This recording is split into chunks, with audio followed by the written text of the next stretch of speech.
So I get to introduce Ambassador Nick Burns, which is, I could fill the hour with it, so I'll try to show some degree of restraint. But he was in the Foreign Service for 27 years and was an extraordinarily distinguished diplomat and policymaker. I got to serve with him at one point during those 27 years, but it'll be interesting to get a sense from him, not only of the major issues that we're facing, but also a sense of what it's like to serve in government now. Hello, Peter, are we able to draw the best and retain the best nowadays? I wanted to start, Nick, with a question where I'm going to ask you to translate, because Foreign Service officers can translate from any language. And at the opening of the United Nations General Assembly, President Trump said that the United States now has a doctrine of patriotism. Patriotism is love of country, and doctrine is a set of guiding principles. What does it mean to have a doctrine of patriotism? Thanks for the softball question. Can I say first, it's a real pleasure to be with Jane. We're friends. We've been friends for a long time. We work together in government. I greatly respect the work she's done here in San Francisco, in the Bay Area, I should say, on the World Affairs Council. So thank you. And I'm from Boston, grew up there, member of Red Sox Nation. We're feeling really good about ourselves. Go Red Sox. It doesn't matter if the Red Sox win the World Series. We defeated the Yankees. That's all that. It's probably the way that San Franciscans feel about the Dodgers, so you can understand. And I just also wanted to say, looking forward to a good conversation tonight. It's a really important time for us, and I think it's a dangerous time, and this is a good opening question. And I'm not going to mince words. All of us are patriotic. I mean, everybody I know who lives in this country loves our country. And there are times when you have to defend it, come hell or high water, and there are times when you have to be critical, because that's being patriotic. I think the founding fathers and mothers would have expected of us that if things aren't going right in our democracy, we stand up in a civil and peaceful way, and hopefully in a respectful way, and we give our voices in criticism. And so if I could translate Donald Trump at the United Nations 2 weeks ago, I think what he really is, he's practicing nationalism, not patriotism. And nationalism it can be appropriate. It also can be perverse. It can be, we're better than you are. We're better than anybody else. And to me, America First, the way he's articulated it and the way he's practiced it is a very negative force in our society because it's exclusionary. It pushes people away. And in a time of real integration in the world, where our economy is integrated around the world, where the biggest problems I think that our kids especially are going to face when we hand off the baton, and we're handing it off right now to our kids, are the transnational issues like climate change and trafficking of women and the threat of pandemics. These are all problems that require us to be working across our borders, building coalitions. And, when I worked for the two Bushes, President George H.W. and President George W. or Bill Clinton, they were coalition builders. And they understood that. President George H.W. Bush understood that 30 years ago. President Reagan understood it. And to go back to a nationalist platform where everything has to be about us and we're not going to work with other countries. And Justin Trudeau has become public enemy number one. I don't think we're heading in the right direction. Right. So if this is kind of a fancy way to say America First, and sometimes America only, one of the places where it's given greatest expression is in the area of trade. Yeah. President Trump pulled out of the Trans-Pacific Partnership, which was 12 Asian countries. It excluded China. But some of our closest allies there, Australia, Japan, et cetera, moved forward without us. Yeah. Took the lead in moving forward without us. Now we're the ones that out. China is not. Was that a move that turned out to be in our interest? No, of course not. I mean, I think that the Trans-Pacific Partnership, 40% of global GDP in the countries that had already signed up to it, the 12 countries, as you said, that was our big power move against China. Because China has been manipulating its currency, not playing on a level playing field on trade, violating its commitments under the World Trade Organization. China needed to be held to account for that. The way to do it was to get the countries of our hemisphere And if you just think about our hemisphere as Canada, the United States, Mexico, and Peru and Colombia and Chile, it was very much Western Hemisphere with some of the big countries in Asia like Japan. That was our move to force China to conform, to play fair and to abide by the rules. And when the president pulled us out, it gave China a major break. The Chinese couldn't believe that they received this gift in the first week of the administration. So I think that the president's notion that he rejects all multilateral trade agreements, and they've lifted a lot of boats over the last 40 or 50 years. They've not only made us prosperous, they've made lots of other countries prosperous. I think was a mistake. The idea that you could take apart NAFTA, we needed to modernize NAFTA. NAFTA was the world of 1993 and 94. So I do get modernizing NAFTA. I thought the way he did it was unnecessarily pugilistic with Canada, especially, but also with Mexico. Let me say something in his defense, however. He's right to go after the Chinese and to stand up to them. And what I've noticed just traveling, I think I've been in 7 European countries in the last couple of months, is the Europeans are quietly cheering on Donald Trump, and many of the Asian countries are in taking on China. This trade war is a little bit tricky. Mm-hmm. You don't want to take it so far into the future, and that you don't want the numbers to add up so much that it begins to hurt our economy. But I think making the point to the Chinese that they have to be accountable and they have to adhere to rules is a good one. And I think Donald Trump has a lot of the world behind him. Now that he is fixed of a sorts, we can't call it NAFTA anymore. The U.S.-Canada-Mexico or U.S.-Mexico-Canada trade agreement, he's made up with the European Union. We don't have a fix right now with the European Union, but we've agreed on a non-aggression pact with them on trade. He's made up with the Japanese and South Koreans. So he's kind of cleared the decks, and I think that's the right thing for him to do. We have to defend ourselves on trade. A lot of Americans have lost jobs in key parts of our country because the Chinese have not been fair, and I do think the president's right to do this. So we're now in a full-out trade war with China. Yeah. And I think the question is, with this imposition of tariffs, are American consumers hurt? Are we hurting our own economy? Or is that reaction to a real live problem one that's damaging to us as well as to them? Well, there's no question that some industries, some parts of the Farm Belt are going to be hurt by a prolonged trade war with China. You have to calculate, if you're the U.S. Trade Representative, Robert Lighthizer, he's a very smart guy, or certainly the president's got to calculate, how far do you take it? I don't think the Chinese, they're so self-confident now. Mm-hmm. And Xi Jinping has so much riding on his own economic agenda, he's not going to cave. So the end of this is going to be some kind of a win-win solution, hopefully after the Chinese have made commitments to us and to the rest of the world that would repair some of their very injurious trade practices. Mm-hmm. I mean, I'm someone who does not want to make China into an enemy. And I think there's a lot we need to do with China as partners as well as competitors. And we're both with China. But I do agree on trade that the time has come to stand up to them. Right. And as partners, it strikes me North Korea is a great example of a place where we need the Chinese. It is, very definitely. So one, I guess part of me wants to ask you, in fact, I will ask you, whether we've picked the right battle, but maybe at the wrong time because we need the Chinese so much right now. So it's interesting. I'm going to praise Donald Trump again. You got to be fair. And I've been a critic of his. To be clear to everybody, I worked in the Hillary Clinton campaign. I very much hoped she was going to be president. Didn't happen. I think President Trump has made mistake after mistake. But I'm glad that he turned towards diplomacy. I was worried a year ago today that the Trump and Kim Jong-un rhetoric was bringing us close to a confrontation.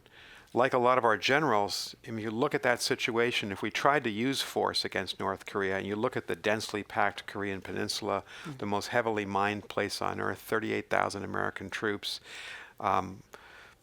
30 million South Koreans living within, a 70-mile radius of the demilitarized zone.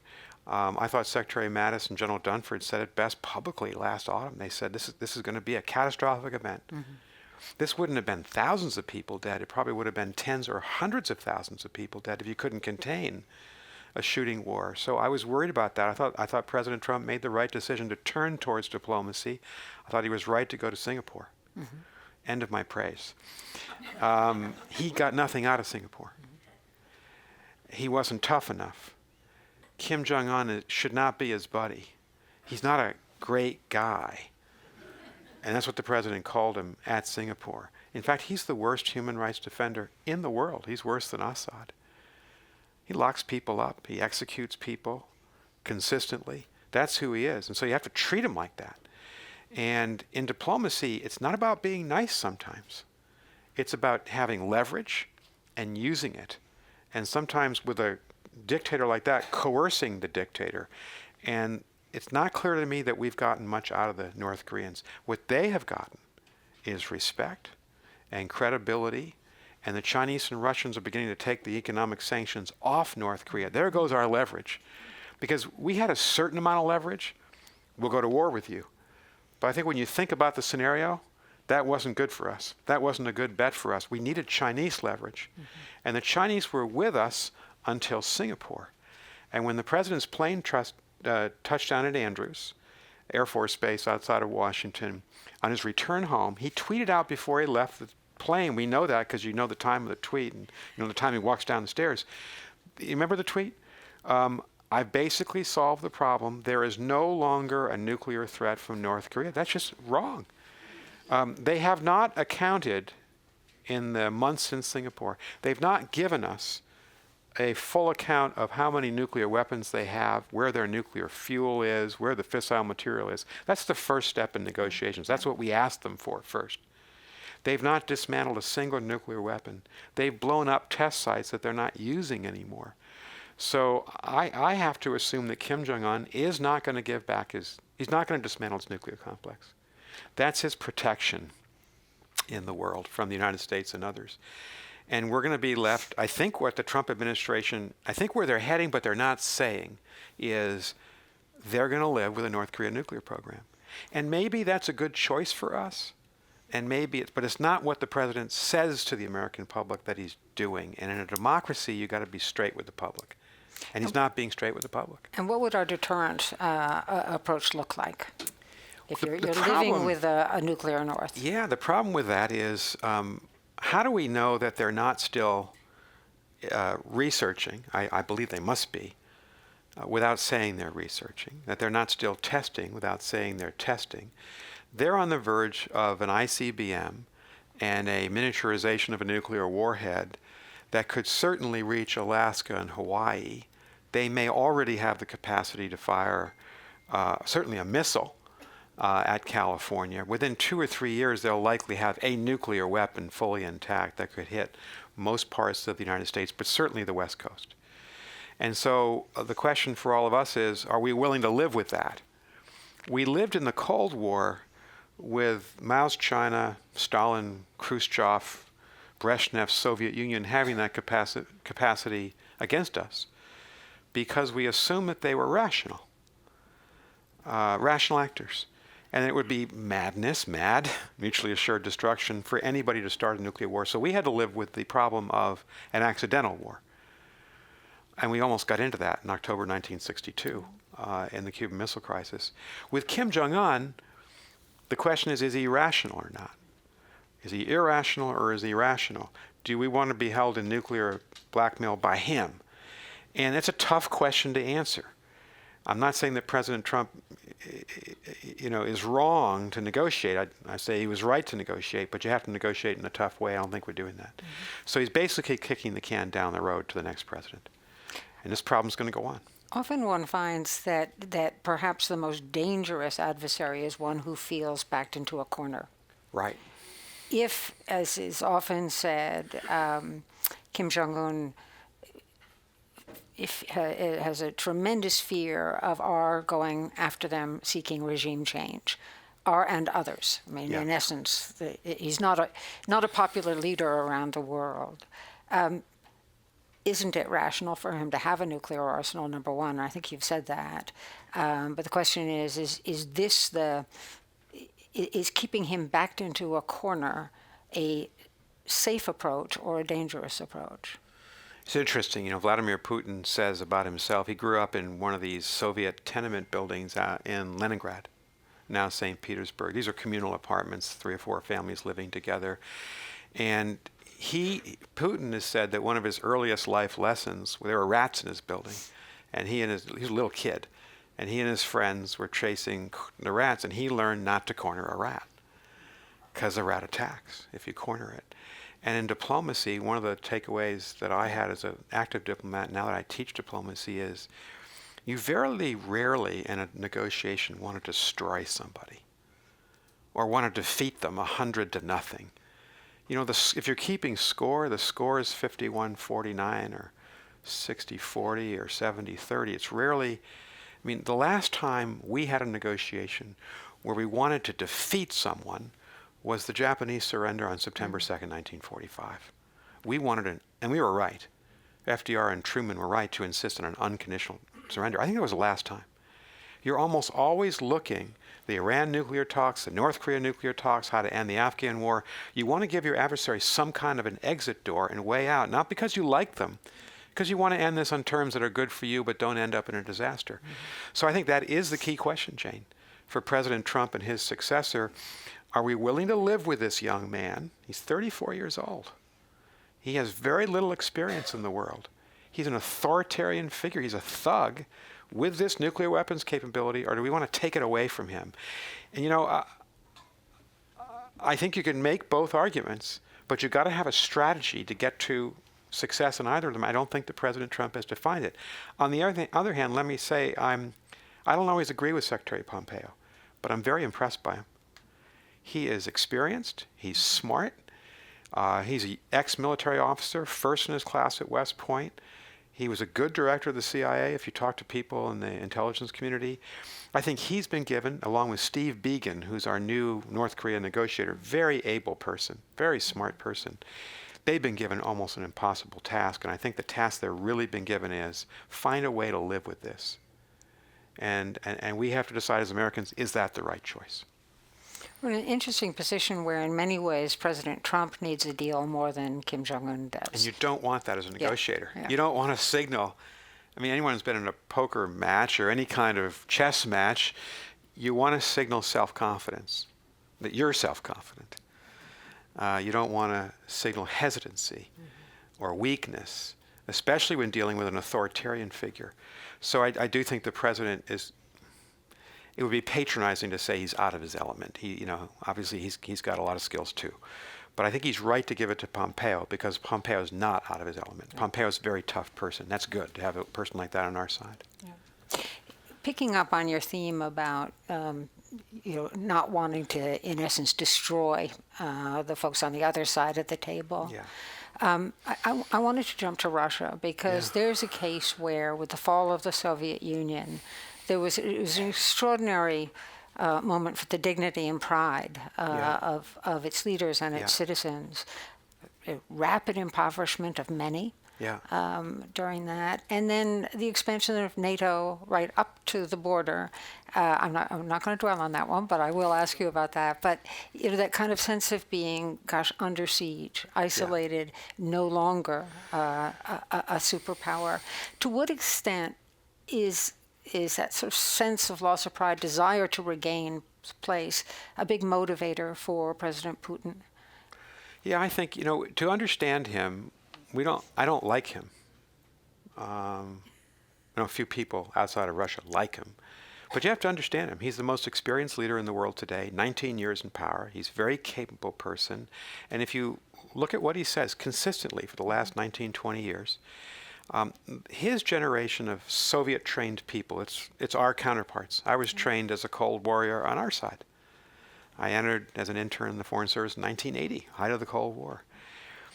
They feel deeply humiliated by the fall of the Soviet Union. Putin infamously, I think, said the greatest catastrophe of the 20th century was the fall of the Soviet Union. Most of us would say the greatest triumph, or one of them, of the 20th century in foreign policy was the fall of the Soviet Union. But they feel humiliated by it.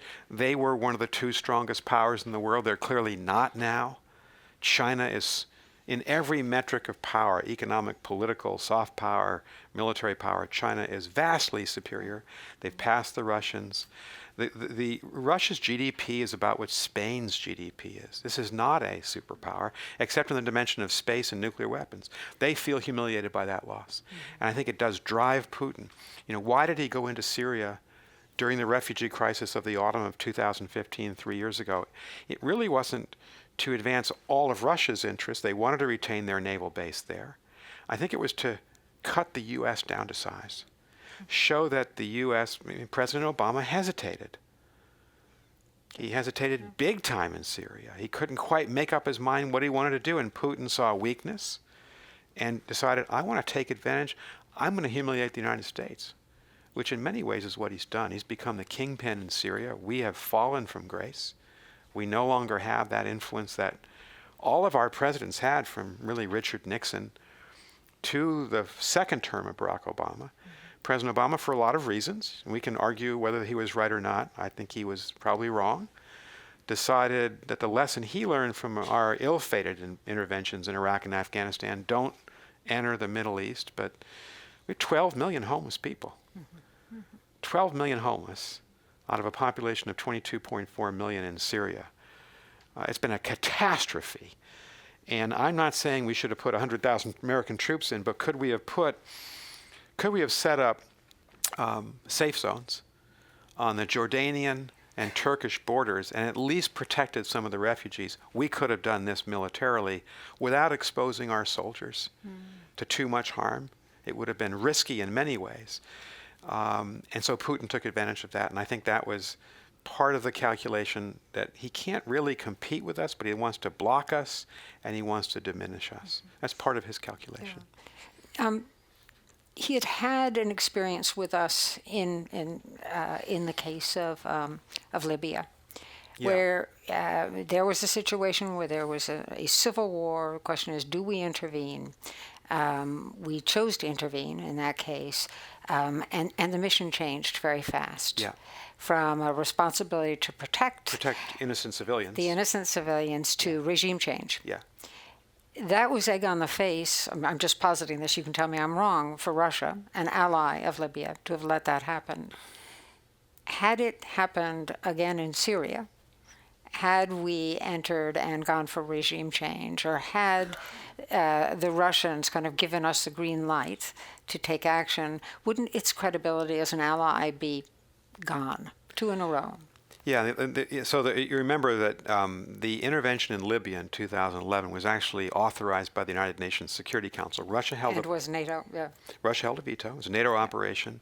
The Russians decided not to veto because we had made the argument, the United States, France, and Britain, that there were thousands of civilians that could be massacred by Gaddafi in Benghazi, and that the United Nations had to, NATO had to go in, blessed by the UN, to protect them. That was the mission. And we accomplished that mission. We prevented a humanitarian disaster in that first phase of the Libya operation. But then when NATO got in, NATO essentially decided, and mainly led by the Europeans, by the way, this was not President Obama. He wanted Prime Minister Cameron and President Sarkozy to lead. They did. They wanted to go after Gaddafi and destroy his regime. And then the Russians felt betrayed, that they felt that they had failed. They decided not to block this mission because it was humanitarian. They didn't know it would be regime change. And so I think the Russians probably have a point there. It's a minor debating point in my view, but they have a point. You want to get to the larger question, whether we were right to expand NATO. Thank you. I would love to, because you were. It's a long story. It was and it was at a time when you were doing Russia policy in the National Security Council. Yeah. Did it turn out to be the right choice? I think it did. I worked for President George H.W. Bush. Condi Rice and I were the two-person Soviet team in the last 2 years of the Cold War. So I was actually on December 25th, 1991, Christmas Day, was the note-taker on the phone from my home in Virginia, and when President Bush wished Gorbachev farewell, saw the end of the Soviet Union and the masterful work of President Bush and Secretary James Baker. I mean, I think 2 of the finest public servants I ever worked for. I admire both of them so much. They were able to convince Gorbachev to end the Cold War peacefully. they were able to engineer the unification of Germany without a shot being fired. How many people would have bet on that the day the wall came down on November 9th, 89? They did that within 10 months of the wall coming down. I was just in Berlin last week. One of our daughters lives in Berlin. Went to the Brandenburg Gate. This is well past the time now, but it's still dramatic to think about what happened. They were so skillful in handling Gorbachev. President Bush and President Clinton, I worked for him for 2 years in that same job, were so skillful in trying to make Russia into a partner of the United States. And for a number of years, we didn't plan on expanding NATO.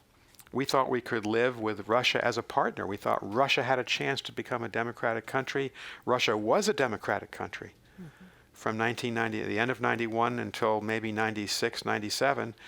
But that democracy melted, and the economy imploded, and all the people on fixed incomes ended up living in poverty.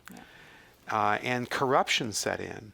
And a lot of the advice that we gave them, we have to take some responsibility for this. How do you transition from a command economy to a market economy? We said shock therapy. Well, about 30 Russians got fabulously wealthy. They turned out to be the oligarchs. And most Russians suffered. And by 96, 97, 98, we had concluded in the Clinton administration that Russian democracy was failing and was going to fail. There was a big strategic vacuum in Central Europe. All the countries that had been part of the Warsaw Pact, Poland and the Czech Republic and Slovakia and Hungary and Slovenia and Romania and Bulgaria, and particularly the 3 Baltic states, Estonia, Latvia, and Lithuania, that had been forcibly incorporated for 50 years into the Soviet Union, they were not part of any bloc. They were not part of NATO or the European Union. And we feared that if an authoritarian leader came back in Moscow, and he came back in 1999 named Vladimir Putin, that person would quickly want to consolidate control of Eastern Europe. And a lot of us felt, I was not alive in the spring of 1945 when an ailing FDR and Churchill made this cruel deal with Stalin that he would effectively control Yalta, Eastern Europe. We were in a power position in 1995, 1996, 1997. We could redeem that major compromise that FDR and Churchill made at the end of the Second World War. And these people, about 115 million people in all these countries, could become free forever. And all of them joined the EU, and all of them joined NATO. And I'm so happy to this day that we expanded NATO up to the Russian border, because if we hadn't, Putin would be in Estonia and Latvia today. And he'd be an aggressor in Eastern Europe. And we'd be back to where we were at the end of the Second World War. And I think what you hear very clearly is the defense of expanding NATO to include East Central Europe, and the argument for that. I'm convinced it was the right decision. Yeah. What is where some folks fall away is that is stopping at the Russian border. And I know we had the Partnership for Peace, but their argument is, look at what we did after World War II with Germany. Rather than isolate a defeated nation, in fact, you put it in the midst of a larger international order in which we have more in common than in conflict. We felt a principle. I think, and it's interesting who President Bill Clinton, President George W. Bush, and President Obama all agreed on this strategy. They all expanded NATO. And they all supported the expansion of the European Union. This took place, over a 15-year period. It went in 3 different stages. And the principle that guided all 3 of those presidents, and I worked for 2 of them, President Clinton and President George W. Bush, and I was an advisor in the Obama administration to Secretary Kerry, was we wanted to see a Europe where every European country would decide its own future and not have, because they were small, their future decided by a hostile power to their east, Russia. And the Russians, from the Romanovs to the Soviet general secretaries to Putin, they've wanted what they call strategic depth. And if we brought our map, you'd see south of the Russian Federation, Armenia, Azerbaijan, and Georgia, and west of the Russian Federation, Moldova, Ukraine, Belarus, the Baltic states, and Poland on a south-north axis. The Russians don't want to physically occupy most of these countries, although they've divided Georgia and occupy it. They occupy part of Moldova, the Transnistria region. They've stolen Crimea, and they occupy eastern Ukraine, and they've built a lot of bases in Belarus. But they want effective control. They want these countries to be neutered. They don't want these countries to have freedom of choice. Are we part of the European Union or NATO or not? And we wanted to live in a world where those European countries had a right to choose and not be intimidated by an authoritarian power. And I think our three presidents were right about that. I should note that Nick Burns not only held a number of truly significant policy positions at pivotal moments, but he also served as the State Department spokesman. So if you find yourself being persuaded, he's really good at that part too. In the Clinton administration, I was, yeah. But so while we're on NATO and on Russia, we've recently learned that that Russia has meddled in the agreement between Greece, where you were ambassador earlier, and Macedonia, and it was an agreement to ultimately get Macedonia into NATO and the European Union and the EU. Yeah. What role did Russia play, and what should be done about it? You know, they're fighting a losing game. The Russians have had an historic relationship with the peoples of the Balkans, particularly with those Balkan countries that are Orthodox. There's an Orthodox tie, Serbia being the best example. And the Russians don't want these remaining, the only countries right now that are not really part of the European Union or NATO are the Balkan countries, because they went through these vicious wars. You remember we were working together during the Bosnian War and the Kosovo War, and they haven't really recovered economically or socially or ethnically from these wars. So the Russians are preying upon them. They went into Montenegro, this small country that is now a member of NATO, in 2016, and tried to take down the government because they believed that government was too pro-Western. They failed in that. They have gone into Macedonia, just to the north of Greece, and tried to, through nefarious means, through intelligence means, cyber offensives, and they've tried to twist public opinion in Macedonia. There was a fascinating article in the New York Times today saying that the United States government advised Greece a couple of months ago that the Russians were conducting espionage activities against the Greeks. The Greeks kicked out. This is for a left-leaning Greek government that had been very friendly with the Russians. I thought overly friendly with Putin. They kicked out Russian so-called diplomats, really intelligence officers, just a couple of months ago. So they've been playing a losing hand, and not so well. And if you look at what the Dutch and the British and the EU have done in the past week, they've announced new sanctions on Russians because the Russians have been conducting almost overt intelligence operations. The Skripal attack, the Salisbury nerve agent attack. Those two guys that the Russians put on television, they are GRU agents. These are Russian military intelligence agents, and they made every mistake in the book, and the New York Times chronicled that in articles yesterday. So we're seeing kind of a shoddy intelligence operation out of the Russians, which is surprising given that the chief intelligence officer of the Russian Federation is still Vladimir Putin. You know, he made his whole career was in the KGB. That's who he is. As you think about Europe, I mean, this has been a very large part of your life as ambassador to NATO, but serving in a variety of roles related to Europe and in Europe. What is the greatest danger that Europe faces right now? So many. And just frame it, Jane. A lot of people, think correctly, Asia's the future. And I think if you look out to 2050 or 2060, our most important economic, many of them are going to be in Asia, with Japan, India, China. Our most important military relationships are going to be with India and Japan, Australia, probably by mid-century. But right now, the European Union is the largest trade partner of the United States, not China or India. The largest investor into our economy are the European Union countries. The largest number of American allies in the world are in NATO. So it's really critical. And what are they facing? They're facing a terrorism problem from within in their major cities, which vastly exceeds the terrorist problem that we face here in the United States. They're facing this massive influx of refugees and migrants, well more than 1.5 million Syrian refugees in 15 and 16 came into mainly Northern Europe, to Sweden and to Finland and to Austria and Germany and the Netherlands. They're facing, over the next 30, 40 years, an extraordinary influx of economic migrants coming from North Africa and West Africa and Nigeria. Nigeria's population will double in the next 40 years. And the Europeans are going to have to figure out how to cope with these major movements of people. They're facing Brexit, their second largest economy, their leading military power, about to leave in a very haphazard, maybe injurious way, both to Britain as well as Europe. And they're facing Putin preying on the borders of the East Europeans.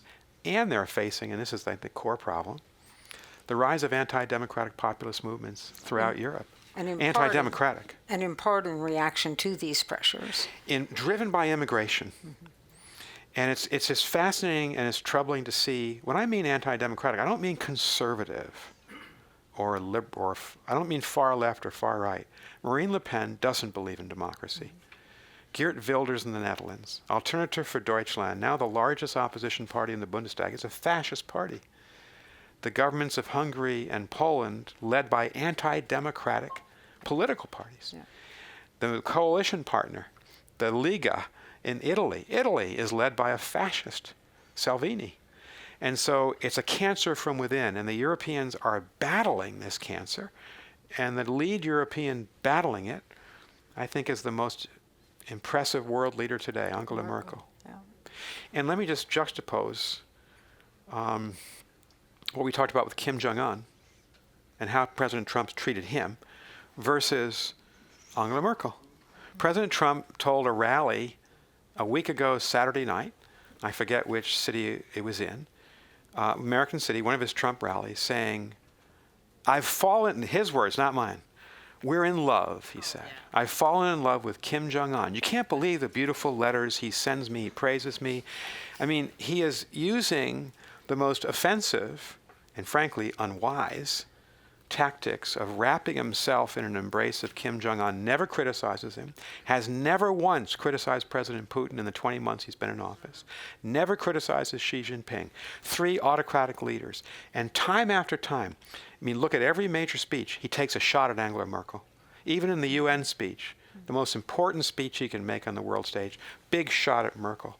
When he was in Europe this summer for the NATO summit, when she was at a very weak moment in her coalition politics, he sought to undermine her. He's also attacked Prime Minister May. Is this a male? Does he have a problem with strong female leaders? I think the evidence. I'm not trying to be cute by saying that. I think he does. And Chancellor Merkel is the leading small d Democrat, standing up for human rights and democracy, what we believe in, and our president's trying to undercut her. It is absolutely, it's outrageous that an American president is doing this. I mean, Jane, we go all the way back to every president we've worked for, Jimmy Carter, that's where I started.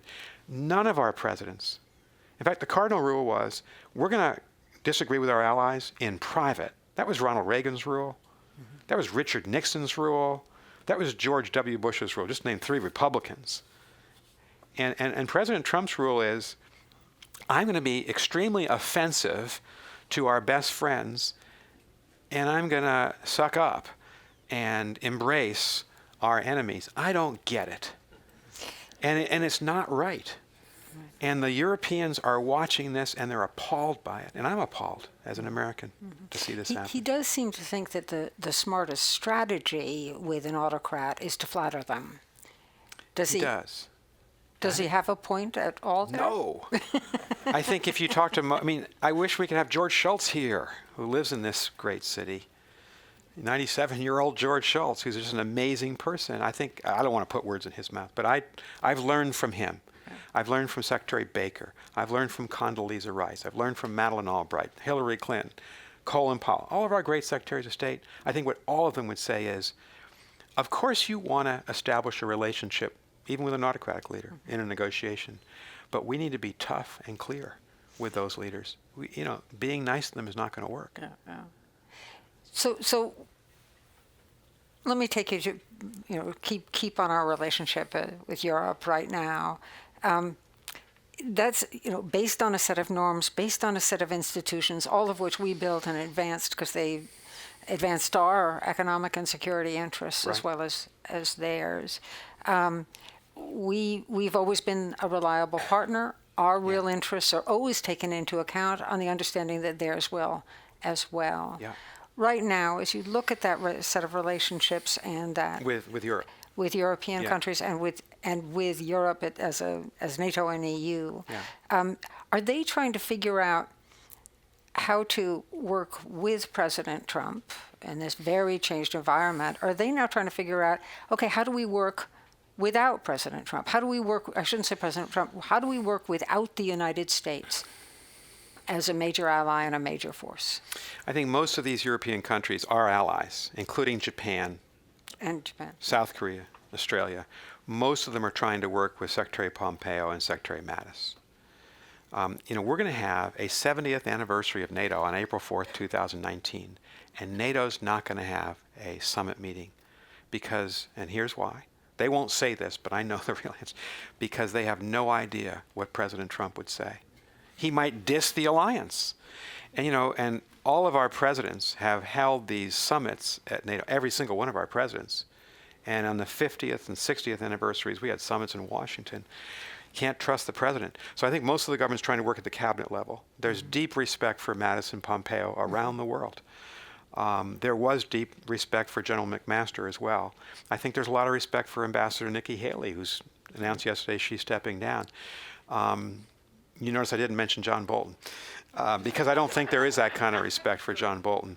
And so this is a problem for us. On some issues, climate change, I think the Europeans, the Japanese are trying to work with your great governor here and with Michael Bloomberg and with American NGOs and with our governor, Charlie Baker, Republican of Massachusetts. He's for doing something about climate change. And Governor Brown is, of course. Yeah, you're a great governor. I meant Governor Jerry Brown. Mm-hmm. So they see the power of California, frankly, your state. Would you be the fifth or sixth largest economy if you're sixth? It's an extraordinary thing. And they see that at the grassroots level, the great majority of Americans agree with the science of the Intergovernmental Panel on Climate Change, agree that we have to be part of the solution, agree that we can't opt out. There are 195 nation states in the UN. There are 194 signatories of the Paris Agreement. One country, the second largest carbon emitter, is out.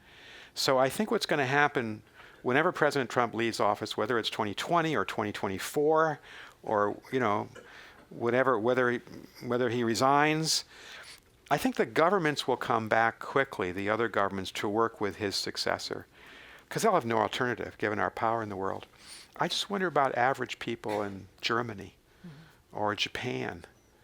And they look at us as this extremely wealthy country who's saying to the message to the rest of the world from us is on climate change, sorry, you're on your own. We're just going to put money into coal, and we're going to keep burning coal. And that is offensive to a lot of people in Europe. I was in Germany last week, and as I told you, the number one issue for most German citizens when they look out at the world is climate change. Maybe the number one issue for most Americans in the polls is terrorism. Well, for them, it's climate. Mm-hmm. And we've sent them a pretty tough signal. I don't think that comes back. And in both issues, we need one another. We do. And if you look at if you haven't read the Pew poll and the Chicago Council polls, they both came out last week. They're extraordinary polls. They show that for the Americans, Republicans, Democrats in all 50 states surveyed, the American people at 76% believe in NATO. The American people believe in trade. The American people believe in immigration and refugees because we're an immigrant nation. They believe that we should be standing up for democracy. Everything that President Trump hasn't done, there's almost been a reaction in the American polls against what he said. And in the public opinion polls overseas, we are at our lowest point in recorded history on the credibility of the United States. And in Germany, more people trust Putin than trust Trump, and Germany's an allied nation. So we're in a deep hole in terms of our credibility around the world. There's another issue beyond climate and others we've talked about, and that's Iran. There is. The nuclear deal was a multilateral deal. Our European allies were a part of it. Yeah. not only did we withdraw from the nuclear deal, but we are exercising our rights to have secondary sanctions. You first describe what secondary sanctions are. Yeah. I don't know if they are new with that deal or they exist in other agreements, but have also it- how it's playing out. Right. Yeah. So, I mean, as Jane knows, I was George W. Bush and Condi Rice's Iran negotiator. We didn't get to the negotiating table. We mainly sanctioned the Iranians. When President Obama and our good friend Wendy Sherman, who's a real heroine here, were able to negotiate the Iran nuclear agreement of 2015, I very much supported them. I testified before Congress on supporting President Obama. I didn't think it was a slam dunk. There were a lot of things about the deal that bothered me. But like any deal, you have to kind of weigh the positives and negatives. I thought it was kind of a 60-40, 55-45 in favor. But I saw the downsides. But what that deal did was, there are two routes to a nuclear weapon, through uranium enrichment and through plutonium processing. We forced the Iranians to dismantle the industrial processes that they had set up, and we could be absolutely sure that for 15 to 20 years into the future, past 2015, they were not going to be able to build a nuclear weapon. For me, that was good enough. Because, you had to assume that the country might change, their country. Yeah. Not so much regime change, just change between now and then in 2030. So I thought it was a mistake for President Trump to get out, because he's not replacing it with anything. And if he drives Iran into a corner, they may go back illegally to try to develop a nuclear weapon. Then where we're going to be, back into this choice of whether we fight them or go back to negotiate. We've already negotiated a pretty good deal. And is it illegal for them to, can they simply say, look, the U.S. pulled out, it's no longer a viable deal? Well, under the sanctions have been reimposed. Under the Non-Proliferation Agreement of 1968, it is illegal for any country to develop nuclear weapons outside the 5 countries, the permanent members of the Security Council: the United States, the United Kingdom, France, then the Soviet Union, and China. It's illegal for anybody to have nuclear weapons, and that we should honor that treaty, and we shouldn't want to do anything that would allow countries to try to head down that road. Secondary sanctions. So not only did we leave the Iran agreement in April of this year, which I thought was a mistake, but I didn't get a vote on this one. The president's decided to impose secondary sanctions on our allies who negotiated in good faith with us over 10 years, because it was the Bush and Obama administrations that negotiated with Britain, France, and Germany over 10 years. Mm-hmm. And secondary sanctions mean any European company that wishes to trade with Iran in existing contracts, which is legal after the Iran nuclear deal of 15, would then be subjected to United States sanctions. So they have to, any company, Deutsche Bank, the French oil company Total, any company would have to choose, do I want to be in the Iranian market or the American market? And you can imagine what most countries are going to choose. Well, they're going to be in the American market. So it's forcing European countries, Chinese companies, Russian companies out of the Iran market. It's really taking it to the Europeans. Not only do you leave the agreement you negotiated with them, you say, we're going to make you suffer and cry uncle. I just wonder about the wisdom of that. I don't wonder about it. I think it's crazy. In diplomacy, you've got to know when I'm going to win and when I'm going to compromise. You and I know we need the Europeans on about 1,000 issues every day, economic, political, military. If we try to defeat them on this issue and humiliate them, there's going to be payback. And they're so important to us, I just think it's not worth it. Now, the goal seems to be, though, to kind of crush the Iranian economy. That is the goal. And then, as a means by which to get them in line, particularly with respect, not just with weaponry, but their activities in the region. Yeah. Is it in our interest for the economy of Iran to be crushed and for the country to be destabilized? And I say this because you've got Syria in the midst of a war, you've got Yemen in the midst of a war and a tremendous humanitarian crisis. Iraq is not fully stabilized. Could we afford kind of the collapse of one country after the next in the region? You have to be careful when you set out to take down the government of another country. We did this in Iraq in March 2003. You got to ask a lot of questions. What's going to happen the next day? Who's likely to take over?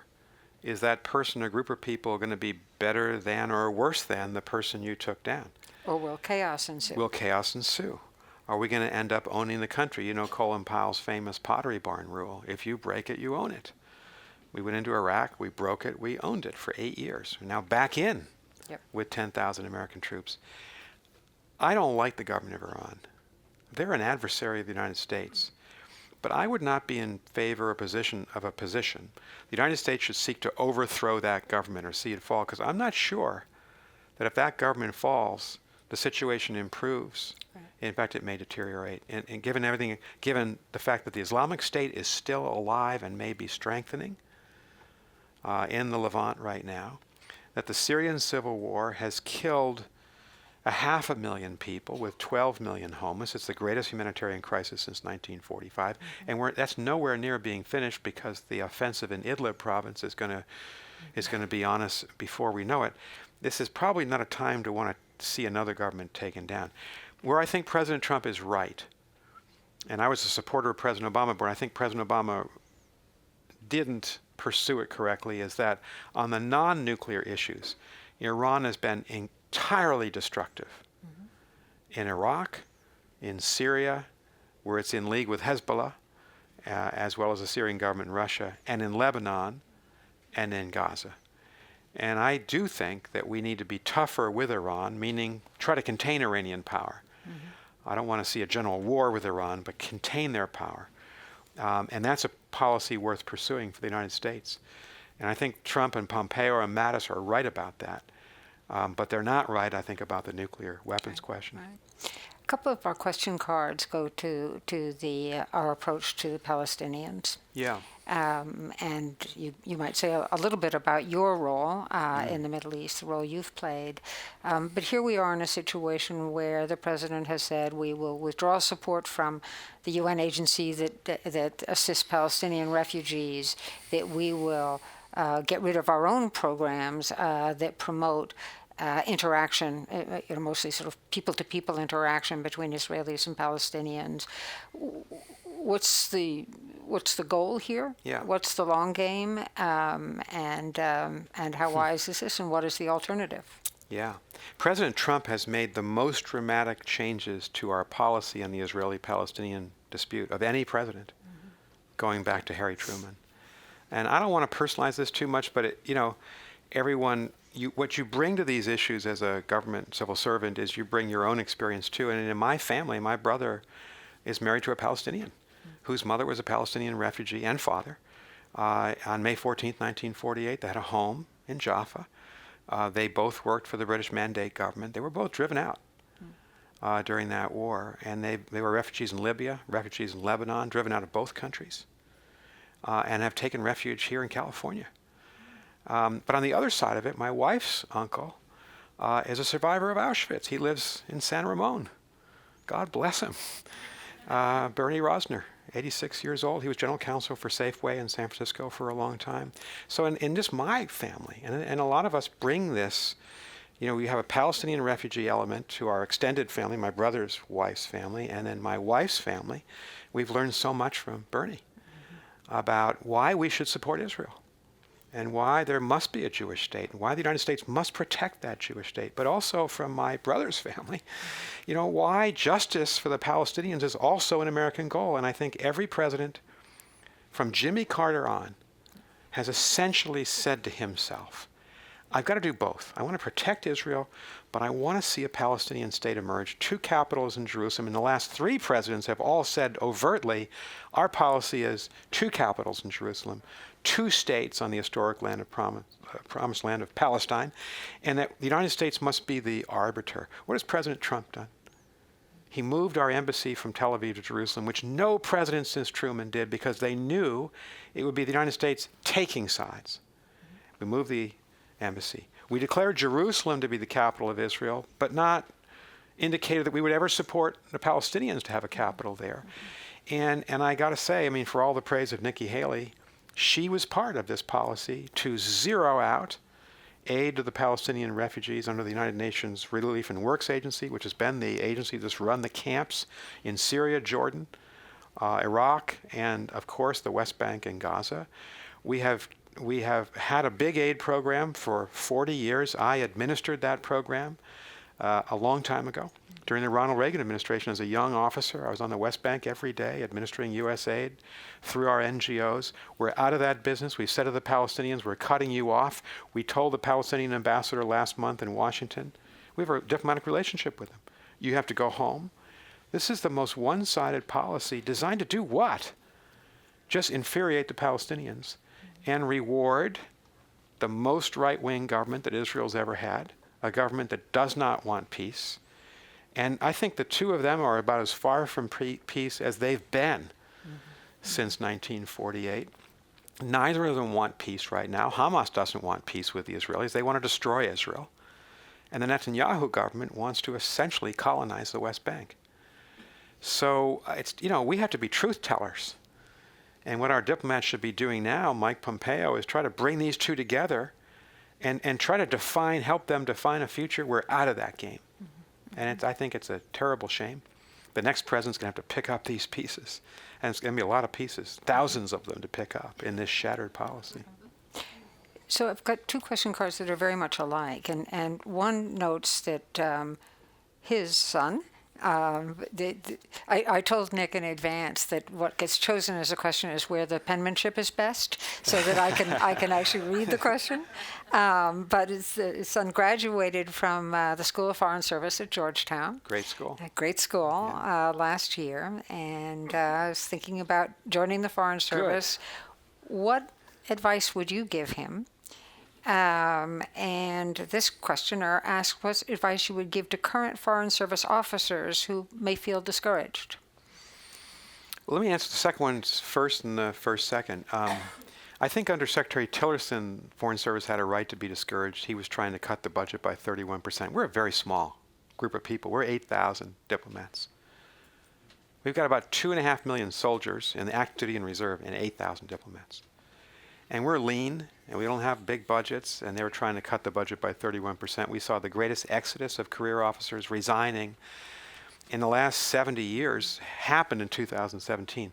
Secretary Pompeo has reinstilled pride. He's trying to defend the budget. He's appointing career people to top positions. My friend David Hale is now the senior Foreign Service officer as Undersecretary of State for Political Affairs. These are good people. I would say to the Foreign Service now, stay with this administration. It's very important for civil servants, and I was one for 27 years in Foreign Service people. Our ethic is we're nonpartisan. We're like military officers. Whoever the American people elect, they deserve our 100% support. Donald Trump does not deserve 70% support. He deserves 100% support from our career people throughout the federal government and throughout the military. We cannot play politics with the civil service. And so my advice has been to my friends, stay in, serve the president well, give him your best advice, disagree inside when you have to, as we do in all administrations. But when the president makes a decision, you have to support it publicly and implement it. And if you can't do that, you have to resign. We cannot have in the federal government, in the military or civilian services, we can't allow our own political views as serving officers to make us be disloyal to the government. You can't have a government under those circumstances. On the first question, I teach now at a school like Georgetown, the Kennedy School of Government at Harvard, and I'm encouraging our young students, women and men, to go into the Foreign Service. I think finally we have a Foreign Service that is friendly to women. We're taking in slightly more women than men, which we must do, to account for the great disparity and the discrimination against women. We've had discrimination in the Foreign Service up until the 1980s against African Americans. And this only began to change when Madeleine Albright, Colin Powell, Condoleezza Rice, and Hillary Clinton became Secretaries of State. They're the ones because they came from, they understood what it was like for women or African Americans to be treated in the federal government the way they were treated over the last 100 years, more than 100 years. We had class action lawsuits by African American officers and female officers when I was in the Foreign Service in the 1980s. And those 4 Secretaries of State have made us modern. And we now have a Foreign Service that looks like America in all of our varying ethnicities and colors, and that's a great thing. We're bringing in immigrants, first-generation Americans who have tremendous knowledge of Mandarin and Chinese culture, of Urdu, of Farsi. We're bringing in Americans, first-generation Americans from Nigeria. This is a great thing. We are stronger today than we've ever been. So I would hope that young people would think about joining. It's to serve is, I think, a great thing, and it's an obligation for all of us at some point in our lives. We have two question cards that really ask for you to elaborate on a point being made, and one of them speaks to your comments about sort of anti-democratic movements and leaders coming into play in Europe. The questioner notes, well, these people are elected, so why do you consider this anti-democratic? So you might want to talk a little bit about the distinction between liberal democracy and illiberal democracy. In Western Europe, the anti-democratic populists have largely not taken power, with the exception of Italy. They've contested. Marine Le Pen in 2017, Geert Wilders in 2017, Alternative for Deutschland. The small d Democrats defeated them. In Italy, the Lega was one of the parties elected, but the people in power from the Lega do not believe in democracy. They're in power, I think we should oppose them. The people in power, elected by democratic means, in Poland and Hungary, have turned the governments. They're diminishing press freedoms. They're interfering with the independence of the courts in both the rule of law in both Poland and Hungary. The Hungarian government is a racist government, an anti-immigrant government.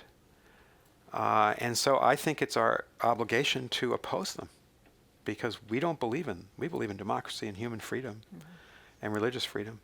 Well, so that would be my answer to that. President Putin was question. elected. So elections in alone. Sham elections. In Putin's case, I don't think the Italian election was a sham election. But if an anti-democratic leader emerges, why would the United States or Germany or Britain or France want to support that leader? We don't. The problem with President Trump, we've enumerated a lot of problems tonight, is that he is. In my trips through Europe this summer, it was fascinating to hear the European leaders talk about him. I thought they would say, well, he's not standing up to support democracy, the way that President Reagan certainly would have, for instance, or President Clinton.